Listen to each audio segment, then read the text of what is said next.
with Gina. The news with Gina Grad. This half of the show brought to you by LegalZoom.com, enter Adam, and Stamps.com, enter Adam as well. All right, Gina. Well, I hate to start off with some sad news, but Tim Conway Sr., the comic actor best known for his work on The Carol Burnett Show, he died Tuesday morning in Los Angeles. He was 85. He'd been suffering from a brain condition that forced his retirement in recent years. He played the oldest man. He played Mr. Tudball, whose accent was inspired by his Romanian mother. Carol Burnett. Yep. He, of course, Dorf on golf and Dorf on everything. He was an Ohio native. He was a 3-time Emmy winner. He was in all those wacky Disney movies Apple from the Dumpling 70s Gang. as well. Yeah. And of course, we know Tim Conway Jr. So I had a thought. I was hearing about this when I was leaving the house this morning, and I don't have these thoughts all the time about people who pass away, like Doris Day died. And I was like, well, there you go. But I don't like living in a world with no Tim Conway in it. It's just a beloved part of my childhood, and he was just always there. Yeah. Like, he's one of these guys that's always there. And then I got into middle age, and he was still there. Yeah. He's just always there. Yeah, and always funny. I worked with his son, of course, and I've met his father, and he's just dry and sarcastic and so funny. I texted a little bit with Tim Conway Jr. this morning. Of course, this is a devastating day. It is, but, you know... He had a great relationship. And always had a great, he was just unstoppable for 50 years. Yeah. Did he have dementia? They're very private about it. I don't know, but it doesn't seem like it. I mean, he was giving quotes and stuff up until recently. And I think he won for his guest role on 30 Rock when he was on. He was so great. He was like that old, out of it, black and white movie star that would just wander the halls of 30 Rock. I don't know if you guys remember that. I did not see that one. Oh, he had such a great joke. He said, he wandered the halls all night, and Liz Lemon said, are you okay? Was anyone even here? He's like, no, I wandered the halls all night, and the only person I ran into was a really depressed lesbian. Who is Conan O'Brien, and why is she so sad? That's my favorite line. So he will be missed. He will. Well, Fox News reports that thousands of residents in Northern California may be threatened by flooding due to weakened levees caused by the homeless encampments that are on top of them. The encampments have popped up along the side of the levees in Sacramento County, and they're creating damage to the flood control structures, basically because people are digging into the levees to create a flat surface for their tent. Jesus. And it is very, very dangerous. The manager of the levees said that the holes are often hard to spot. Say it, but we're going to have to go full vermin mode with these people. Like, we need to get crop dusters, just load them up with DDT and just strafe these places. It's not... It's one way to handle it. It's too much. There's no more, hey, give them a voucher to TGI Fridays and get them to come down from their encampment in the hill. Like, well, wait a second, because the councilman there has a different idea. He says he hopes that educating the people that live on the levees with the problems they're creating will cause them to leave voluntarily. Is that not going to happen? We're having a problem in this nation, which is we have to have rules and then we have to enforce the rules. And we're doing a thing where we go, well, we have rules, but sometimes we enforce them and sometimes we don't, which is a big time, it's a big issue. And so it's like, if you own a house and you like to build something, you have extra rules that didn't exist 20 years ago, 10 years ago, 50 years ago, and there are more rules than you could imagine. Right. And then there's lawlessness, which is what's going on in the hills of Hollywood Hills and Seattle and all over the street dogs, all over the country. So you can't have a facade as a society of, hey, everyone in downtown and everyone in the Staples Center complex, you have to pay a 12% tax, which is a security tax, which we put toward blah, blah, blah, and a levy for this. And you have to comply to every one of these handicap codes, and you can't open up because, when I was talking to Jimmy and Adam Perry Lang, they have a steakhouse in L.A., and it's great. And I was eating there like on opening day, and I said, when are you going to open the window? Because they wanted to have steak sandwich, walk-up window. They want a walk-up window, like, big steak sandwiches. And like garlic or tofurkey. I can't remember. But anyway, And he said, we can't open the window. And I was like, well, why not? Because they need the fly fan that blows air out, whatever, when the window's open so flies don't get in. But it's like, or there's a guy on the sidewalk just selling ghetto dogs right in front of you that the city doesn't care about. So you have to work it out. Yeah. And the problem with compassion... I'll tell you the name of the next book. There's a motivational book right there. Yeah. The problem with compassion. People mistake compassion for something else. Yeah. Like when a coach says, "Hey guys, we don't have to do too many laps. Like it's over 80 degrees outside." You think he's a nice coach or compassionate coach? He's a coach. His team is going to get its ass handed to them on Saturday. That guy has to. The drill sergeant has to yell one more push-up or yell at you where you're trying to climb that rope or that cargo net. Like, we need that. And that's not... It's not being mean. It's actually what you have to do with kids, what you have to do with pets, what you have to do with animals, what you have to do with Marines, young Green Marines, or young football team, or band, a marching band, like whatever it is. You gotta work it, and the politicians have turned into sort of compassionate folks, and it's kind of it's a bummer. The homeless guy, what are you going to do? Go roust him, get him up, move him, whatever. Fine, you don't want to do it. It will beget more and more and more, and at a certain point, you're not going to be able to handle this through conventional means. Right. Like, you could have handled it through conventional means 8 years ago. Some dude goes to sleep on the sidewalk. It's in front of a store. The cops come over. They go, "Hey, man, you can't do that. We're going to put you on a bus and take you to the shelter." Whatever it is, conventional. Now there's a sea of people. They're all over, like Seattle. They're just all over the hills. They're just like, there's no more greenery. There's just homeless guys, like just all bivouacked up in the hills. And you're not going to just have a couple of cops show up and go, "All right, fellas, let's pack it up." Like, you're going to have to do something big. Well, speaking of those numbers, California... That's where the biplanes come in, with the DDT. Oh, man. California still leads the nation in the number of estimated homeless people, estimated over 109,000 as of last year. And we're super soft. Don't act impressed by our overcrowding problems here in America. No, I'm not. I mean, what I find interesting about that headline is the assumption, and maybe I'm wrong, but is the assumption that most homeless people are uneducated, and therefore education will solve this problem? You know what I mean? I don't think it means traditional education. I think it means like mental illness, drug. Yeah, like addiction. educate the don't build the your because that was my question. I'm like, what education are you providing? We're going to educate them that is building going a tent to here is fix dangerous. this problem as such. Because most people who are homeless or of a certain age have functional education levels. You know. Or maybe not GEDs or whatever, but you can read, you can write. Can read and write and converse. And so what are you providing them that is going to help with this problem? Yeah. It's all addiction. It's a mental health and addiction problem. Seems to be. There's no such thing. I don't. Part of the problem is these goddamn experts who aren't experts who paint a picture like this is a mother of three and she's living comfortably in Sherman Oaks, and then she gets a divorce and the husband loses his job and now they're sleeping on the street. Like, that's not how it goes. It just isn't. You know why? Have you ever heard of that? Have you ever seen that? No. Have you ever, without severe mental...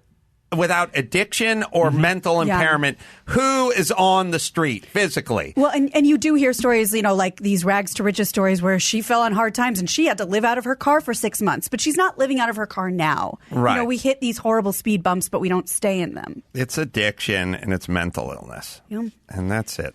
Well, you mentioned Jimmy Kimmel, and I don't know if you heard this yet, but Jimmy has signed a new contract with ABC to continue hosting the late night show for another 3 years. Hey, I sent him a text saying, "Great."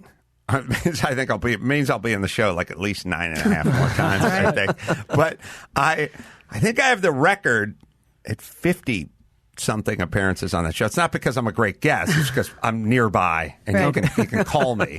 Well, you're both record somebody holders drops then, out. because this will make him the longest running late night talk show. I think with the added 3 years of all time. Of the current people that are hosting. Yeah, exactly. Okay. According to Deadline, this will keep him hosting through his 20th season. Well, this may be of all. He's the longest now, anyway, right? Like longer than Leno and Carson. Wow. Well, think about it. I thought Leno was like 23 years or something like that. We can look into it, but according to Deadline, it makes him the longest. Wasn't Well, Leno maybe. like something and then a bonus plus? Like, wasn't there like 20 plus 3 or something like that? yeah, Didn't he left for 10 minutes and then Yeah. came Oh, right. back. And Letterman was on the air for 30, consecutively though for different networks. Well, he's This is the all longest ABC, running isn't it? guy now because as long as everyone else is on the air and Right. he's on the air and it's Right. interrupted, they'll never catch up to him. Right. It was funny. I was looking at it. Unless Fallon starts doubling down 2 shows a night. I was looking at it and I was like, on till it's so weird how old I am, but on till his contract extended for till 2022, and I was like, 50-year contract or bonus or whatever. I couldn't.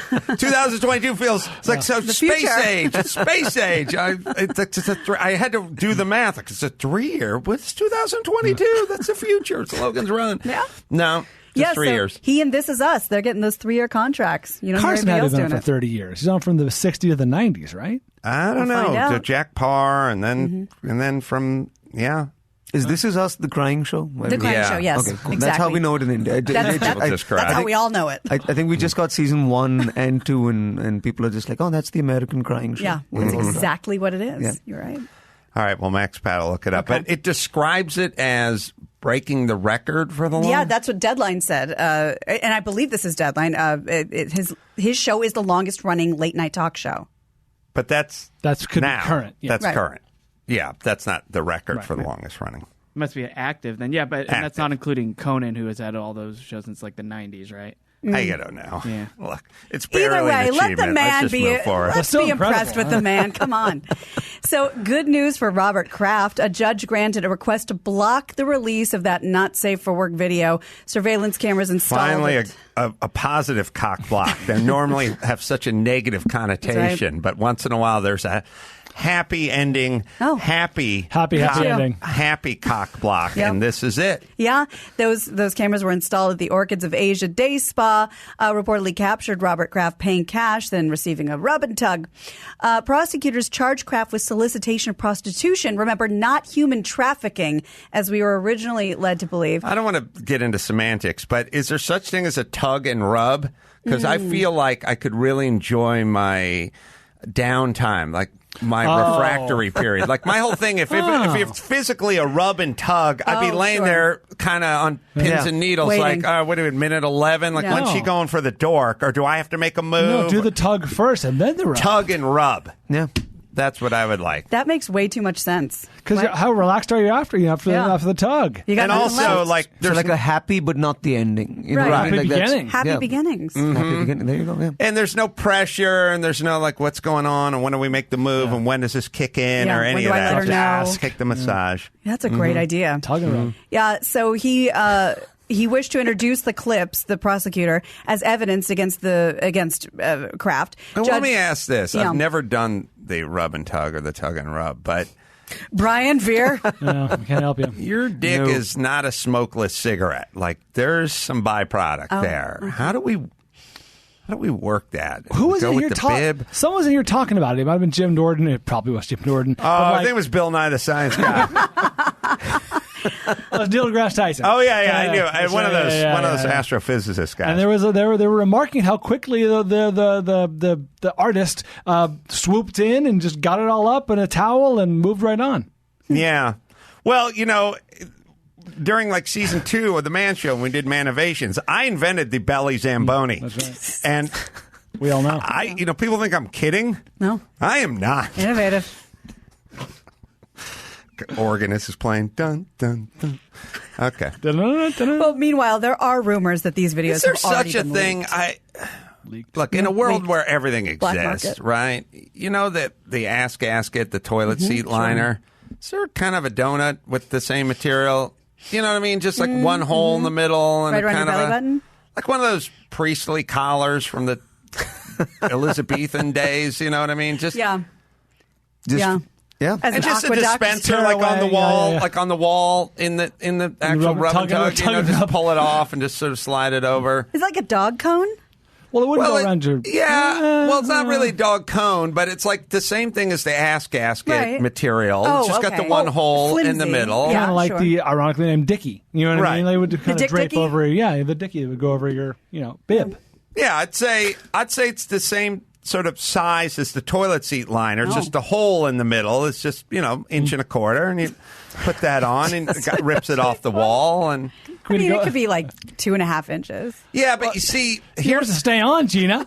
This is going to be on Shark Tank next year, guys. Somebody's going to invent this. It'll be like Valuation $1 million. $5 million. well, look, I'm VirDas, and I'm looking for 10%. For my 1.25 inch. I'd have a small, medium, large, but I don't want to shame.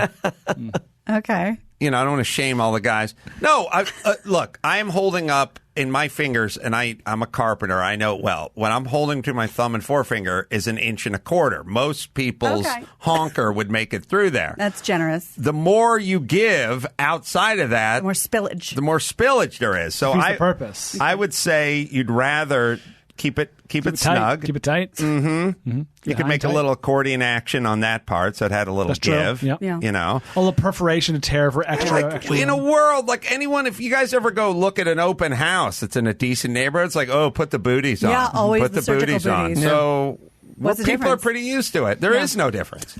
Or like with a There's no small difference. We have a motor, you sneeze could have guard. it rotate. Like, those dining tables, what was it called? A Lazy Susan? Oh, yeah. Right? Like a relish tray. Yes, you just have like a target point on it that rotates. And then it's a game. Oh. You know what I mean? And then you have to... Proving on perfection. Yeah. I like that. Okay. Mm-hmm. Sorry. It's good. Go ahead.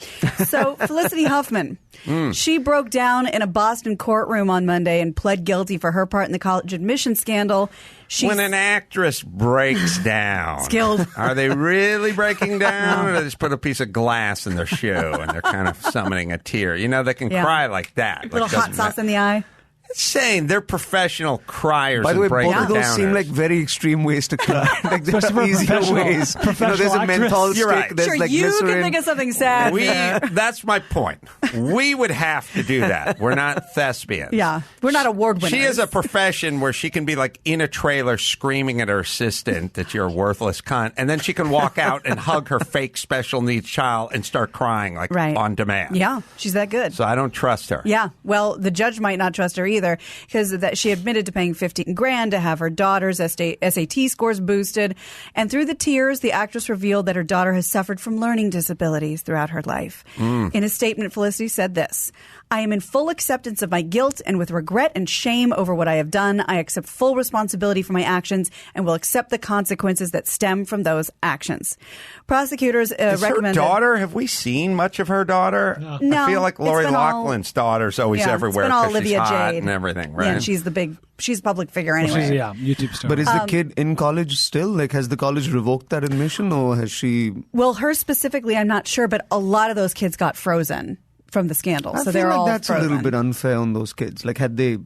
Maybe known- they knew, maybe they didn't. I don't know. And they're probably minors anyway. Or close to. William H. Macy was not there.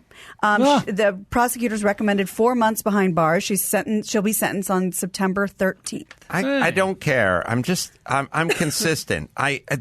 I know we get in this whole like class thing and like these poor black guys that dealt the dime bag and now whatever. Now it's your turn Make or an whatever. example. I've said the same thing about them. If you don't harm anybody, if there's no physical assault, there's no property theft, I don't care as a society. Like if this person lived next door to you, would it impact your life at all? And the answer would be no, then good. No prison time. I don't want anyone incarcerated who can't physically do something. But this is all just a big deterrent, right? To break these I guess rings up. I would just, if I were Massimo, which is the husband of Lori Loughlin, Yes. my biggest beef wouldn't be what about faking this or photoshopping this or crew teams or scams or how did you get busted? I'd be like, it cost us $500,000 and she spent $15,000 and we're in the same fucking courthouse, like in the same school. Like, how did this happen that she paid pennies on why is our tab $500 and hers is $15? They're the real victims. Like this said, I'm the victim. Like whoever paid the $500 is the real victim because obviously for $15, could have got the same thing. We're both in the same place. Yeah. Like, What kind of discount was going on there? Well, it's kind of, I guess it's like, when you go to the restaurant and you get the, the surf and turf and someone gets, a salad. Like, why did I pay 5 times as much? The services are a la carte, right? You can Photoshop for the crew team, or they can have someone go and take the test with you. Right. Or and that explains, the Cobb salad is $14 and the surf and turf is $80 or whatever, and it's 5 times or 6 times or whatever. I'm talking 15. Look, if I paid 85 or $1.05, we wouldn't be having this conversation. I paid $500,000 for what? A fucking Photoshop session at the Y? Speaking of why? Sorry. You should be your own counsel if this ever happens to you. Like, who's the real victim here, ladies and gentlemen? I just want to see that family, like that conversation happen in an Indian immigrant family. You know what I mean? Like, where the kid comes back and they're like, I need $500,000 to get into Harvard. And they're like, no. Yeah. With what? Well, and if you have $500,000, you have $500,000 worth of tutors to get them in the regular way. Oh, my God. I was just talking to my daughter about my son is in, like, I don't know, the dummy classes or That's what they're special called. needs. Or I don't know what it is. He doesn't care. The problem is he doesn't care. Yeah. So the only way you can get him to do stuff is you got to shame him. Yeah, he has no shame. There's no stigma anymore because they don't call them the dumb people classes or here's a Remedial, Dumbo. yeah. Or they don't like when I was in those classes or anyone's in those classes. There's a lot of stigma and a lot of shame, and you didn't do it. Now everyone's in the Dumbo class and they're all 40 pounds overweight. Nobody cares anymore. They're just like, all right, it's in the dummy class. Like, yeah. Who do I care? So the problem is you guys don't live in joint families. That's what it is. Like, parents, you have to worry about scarring your child, right? So you have to be, but in India, we live like in these big joint families where it's your parents, but just like 19 other people within the same compound who will be real with you, you know what I mean? And who don't Kibbutz worry style. about, so like Indian uncles and aunts, and they'll just be like, you're stupid. You know what I mean? Yeah. They don't care about, there's no kid gloves in a joint family. Send them over. Send him to La Cañada. Sonny's like, I do a podcast with Paul Bryan. So I'm a winner. And I'm like, well, first off, Bryan's, I was going to say.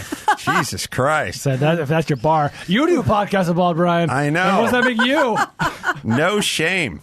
No shame. A little shame. A little shame goes a Be long good. way. All right, Gina, what else? Well, Kate Gosselin, remember that name? Yeah. Kate Gosselin, John and Kate plus 8. She will return to TLC for a new series. This time, the mother of 8 will star in a dating show called Kate Plus Date. Are we clamoring for more Kate? I hadn't known. If you need the picture to jog your memory. In a press release, the network says, raising 8 children hasn't granted Kate much time for romance, but with her sextuplets growing and her oldest twins off to college in the fall, the time is right for the well-known mother of multiples to find that special someone. On the show, matchmakers will set her up. She's 44 years old, 10 men, see if sparks fly. Kate split with her husband and the co-star, of course, John and Kate plus 8 co-star in 2009.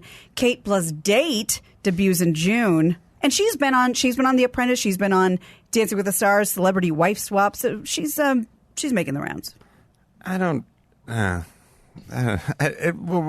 believe anything I see anymore. I used to believe You don't believe she's going to find love? No. Well, I used to believe, like, I'd watch reality shows like, oh, that's what's happening. But now, no mas. No. I don't have that feeling anymore. Yeah. I love how Your innocence is gone. you Yes. have all this stuff on TV, and then you talk to us about arranged marriages. You know what I mean? So we get kind of made fun of because we have arranged marriages, but that's literally every single American television program That's right. is an episodic filmed arranged marriage. Right. Have you seen the documentary Meet the Patels? I have. Yeah. It's great. It is. It really sheds some light on things that we do not understand as a culture. I've said from doing Loveline with Dr. Drew for so long, I've said I think an arranged marriage is a higher batting average in terms of longevity because I think that is people seek out those are the numbers. folks that, the daughter of the alcoholic marries the alcoholic, the abusive alcoholic. Like that, what is attraction?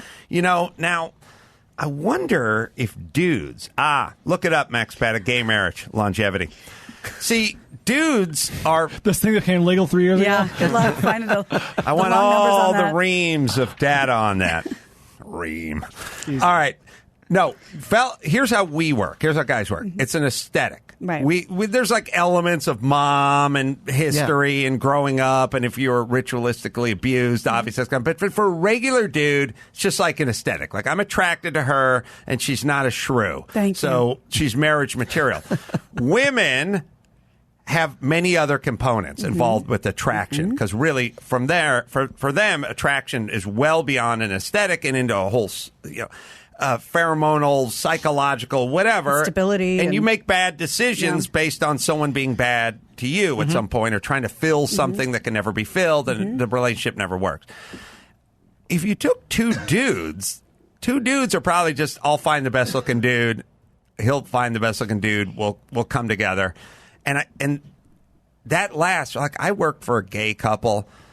They had separate bedrooms. Wow. And they living the dream. They lived together at West Hollywood. They probably only had about 2,400 square feet, but man, they had separate. They made it work. They had separate bedrooms. I built Ron, the head gay. I built him a bed, and then gay. He said, "I want you to build one for John's bed." And I was like, I didn't know that's how it worked. You guys just slept together. Are they still together? Bed. Ron has passed. Oh. So no. So no, they're not but they together? were together to the end, I do believe. So they broke up? And Ron owned this really cool restaurant on the west side called Muse from a million years ago, and I used to work over there. But they have separate bedrooms, and there was no friction. How were they older? Were they an older couple? Because that seems to be more of a...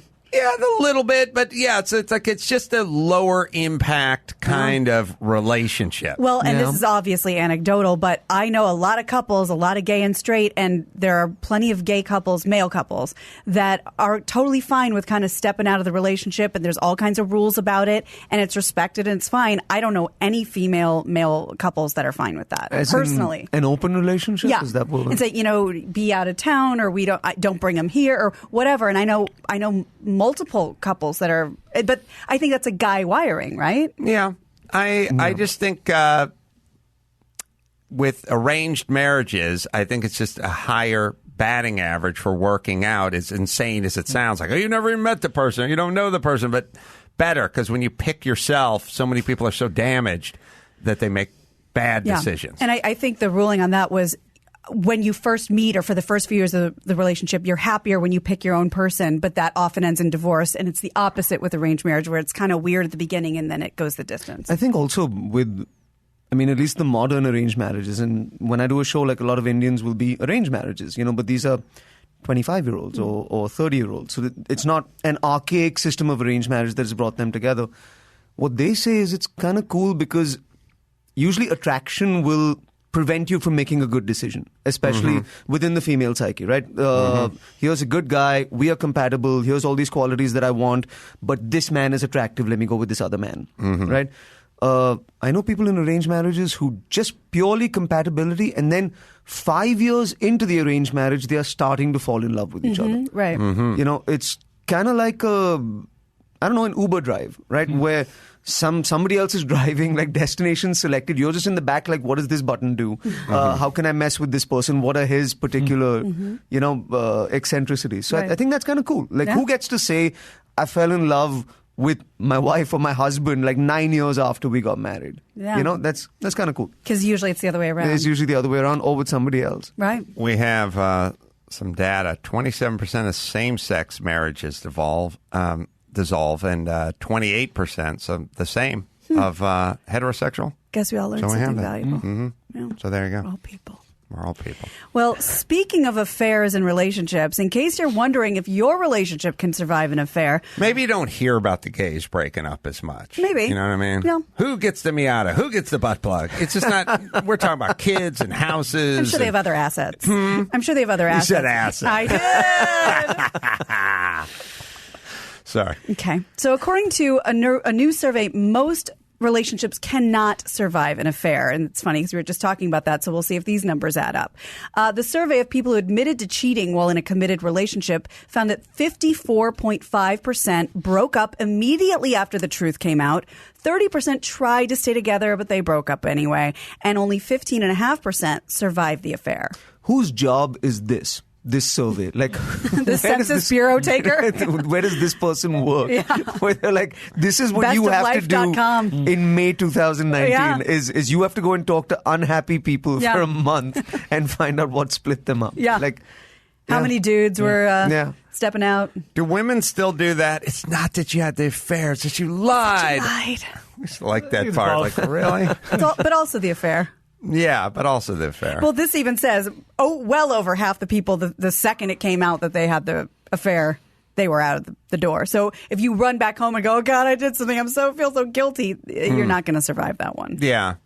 And then women always do that thing where they go, and I can't believe you picked Nancy from The Office or something. And it's like, well, what am I supposed to do? Leave the country? Like, who would I Who be I spend having an time with, affair with you know?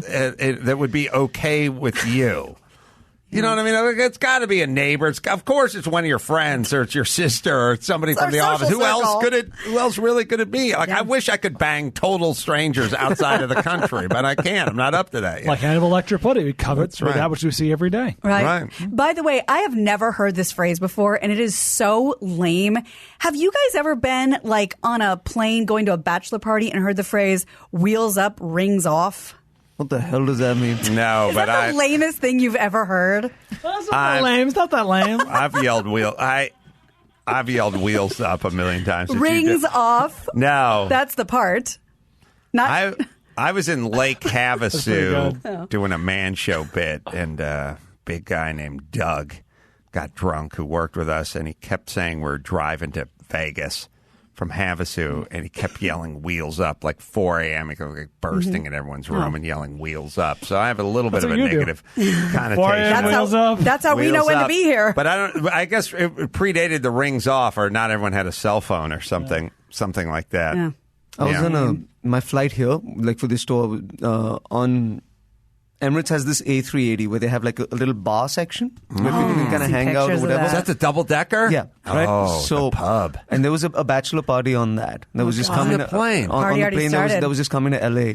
Guy got arrested as soon as he landed. Like they opened the door and I saw like FBI agents and like 6 cops. And apparently this guy got fresh with one of the air hostesses. Like I think 3 hours into the flight. Oh, God. And then was handcuffed for 13 hours. It's a 16-hour flight from Dubai to LA. That's And so he was awesome. just sitting there in handcuffs for 13 hours.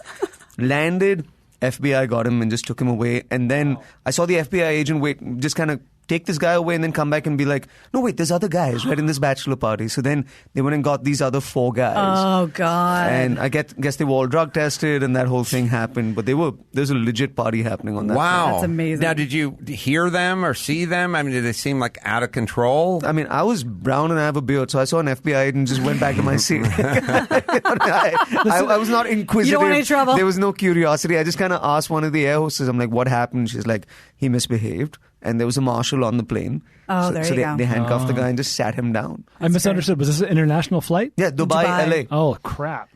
Were you able, during the flight, you're able to go up to... Yeah, you can go up, you can go to the bar, and I But saw did you- these guys. They saw 'em? you know, I mean, the second the seatbelt sign came off, these guys were there drinking champagne, and you knew it was 4 or 5 guys headed for like Right. a boys' trip. Right. But I think they just Wow. saw the Wolf of Wall Street too many times, Yeah. and that was what happened. So funny, the 380, that's the new double-decker, because when I was a kid, I had a 747, and that had the second deck, smaller one, The spiral staircase. but it had the pub Yeah. up there back in the 70s. I'd see, people hanging around the pub playing video games. luxury. And, yeah. All right, let's bring it home. You got it. I'm Gina Grad, and that's the news. Wheels up, rings off. Oh, you said rings off. I thought you meant rings like ringer. I think you mean like shut your phone. No, Yeah. you take your wedding ring We're off. up to no good, boys. Yeah.